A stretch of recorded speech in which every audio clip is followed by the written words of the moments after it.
Felek çakmağını üstüme çaktı. Beni bir olmaz derde bıraktı. Vücudun şehrini otlara yaktı.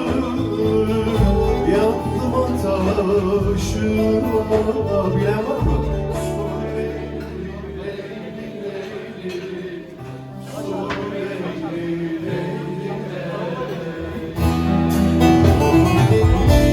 Vücudun şehrini otlara yaktı. Yandım ateşime. Hep birlikte söyleyelim.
Eyledi çengel, dosta varan dedim, koymuyor engel.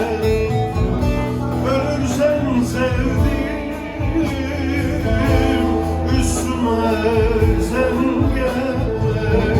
Gözüm yaşı bile, yuh leyli leyli leyli.